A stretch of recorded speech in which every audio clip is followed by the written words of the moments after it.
everyone, it's Amanda from Southern Designs here with another Southern tip.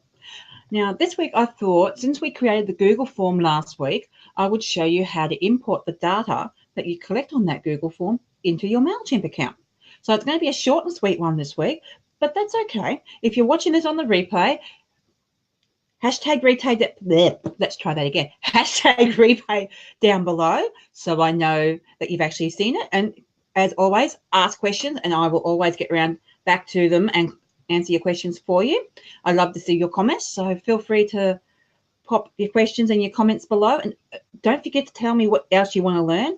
But following on from last week, I thought showing you what to do with your contact information once you get it out of your start using your form and putting it into your MailChimp account. So for those of you who don't have MailChimp, it's a free what's the best way? It's a free mail provider of sorts. What it allows you to do, it allows you to send automated emails out to people. So if you've got like a newsletter that you want to send out regularly, you can actually create a list inside of MailChimp and send that information out to people through MailChimp. It helps you. It's a place where you can build your lists. You can link them to your Facebook pages. It's actually got quite a fair bit of accessibility. It also comes with an app for your phone. So if you're out and about and you need to quickly resend an email, you can resend an email. So that's all sorts of things you can do with MailChimp. But for today's tip, what we're going to do is we are going to simply take the data from the Google form that we created last week, and we are going to export it to a spreadsheet that can then be uploaded to one of your lists in MailChimp. So this is a great way of collecting your information and collecting your people and building your list and then being able to do something with it. So let me start by sharing my screen. So let me just pop this up here and take me down a little because you don't need to see me the whole time. So this is my Google Drive account, and this is the form that we created the other day. So as you know, if you were following last week's, I filled it out. So we're just going to wait. Obviously, my internet's going to go slow again today on me. Okay, so you can see I filled the form out. I had it sent to me. So you can then click on here, which is View Responses in a Sheet, or Google's version of a spreadsheet. So what you then need to do in order to be able to download that, upload that information to your MailChimp account is you need to come over here and go File when it's ready to work. Sometimes the Google Sheets do take a while to load. So you want to File, Download As. Now you want to use what's called a CSV sheet, which just simply tells the spreadsheet, tells the programs how you've separated the data. So that's that one there. So you download that, and that's all you need to do from the form side of it. The next thing you need to do is log into your MailChimp account. So we'll just give it a minute to catch up with us. You click on your list.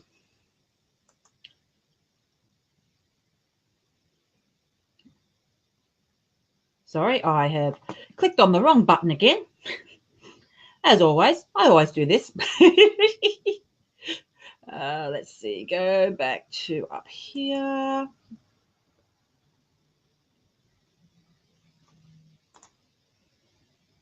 If I go back to the dashboard, that'll be a good place to start. So you've got e-commerce audience campaigns. So this gives you some basic stats, and it's been a while actually since I've done the import data. So give me a second. I thought it was in lists. So opt-in settings.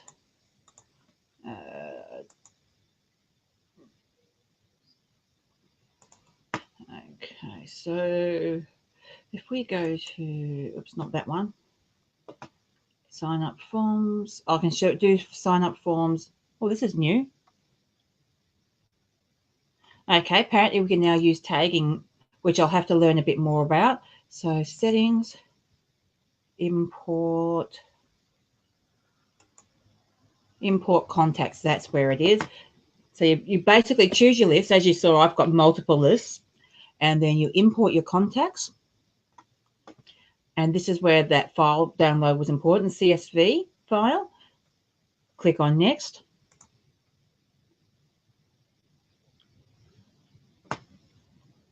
And then you upload your file that you downloaded. So you want to obviously click Browse. I've just left mine in my download folder for the minute, so we'll go to my downloads.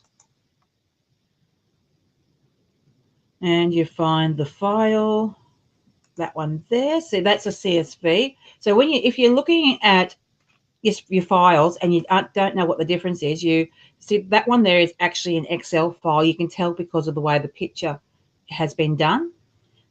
And this one is a CSV. So you can see the difference between the two pictures, and that will tell you what sort of, that gives you a visual reference of what sort of file you're looking at. And then you click on the file you want. You go Next. So this is what you need to do next, is you need to go through and match the columns that you've got on your form with the columns that are in MailChimp. Otherwise, it won't know where to put the information. So we definitely want to skip. We don't need this. This is column. We don't need the timestamp, so we can skip that one. We do want to match the email address. So that's a name unmatched column. So we can edit that and pick that, make that a name. So these are the options that we can get from MailChimp here. So new column name. So we can add this one as in full name.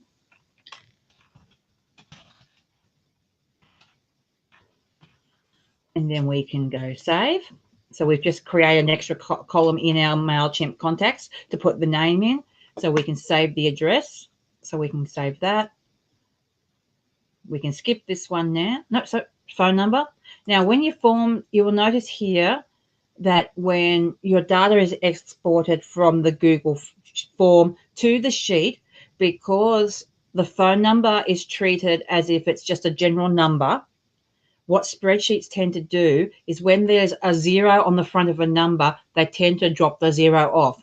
So a mobile phone number, which normally starts in a 0, at least here in Australia, they're going to lose the 0 at the front. So just bear in mind that you might need to put a 0 back in front. So that's why that doesn't quite look so right there. So then we can click in here and go save. So what's the next one? Birthday. We don't need that one, so we can skip. Column name, comments, we can skip. So basically you skip anything that you don't need. So those ones then say will not be imported. So what you do then is you go back and double check that you've got everything that you actually want included. And then before you do that, you click on Next.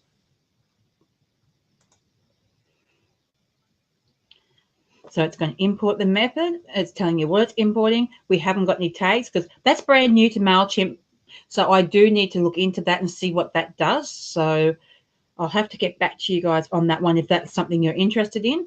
So this is an important box here. So if you've already got a contact on your list and they're subscribing through another funnel or another form, it's a good idea to make sure you take the update existing clients.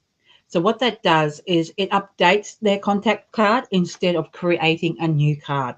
Because you don't want to have duplicate contacts in there because it gets very confusing. So then you hit import, and what that will do is it will grab the spreadsheet and it will bring the information in and add it to your list. And because I was already on the list, you can now see that it has updated my information. And then we show, it usually comes up with a little box that actually says, do you have permission? So yes, you do need to tick that, but because it's found my name on the list already, it's realized I have permission. So there, that was it. That's all you need to do to import a list of contacts into something like MailChimp. You've got to remember to use your CSV folder. So what I'm going to do is I'm going to just drop myself down here now. So you drop the form down so we can talk to each other again. So that's this week's Southern tip. So remember to get your information from a Google form to MailChimp or a mail provider of that sort, which allows you to send your automated emails, which is great for follow-up because then it's just happening. So what you can, so step one, export the form data to a sheet or a spreadsheet.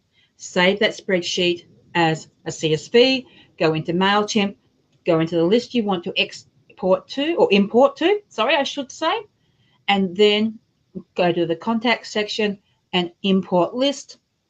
And then after that, all you have to do is match your fields up so that the two programs can talk to each other, and then hit the import button and it will be all imported for you. And then you're ready to start sending your emails to your clients, contacts from that form, which will keep you in the front of their mind if you do it at least once a month. And that helps you build the relationship, which helps you build your business. Anyway, that's me done for this week. So that's 7 tips finished, and I will see you next week. Bye for now.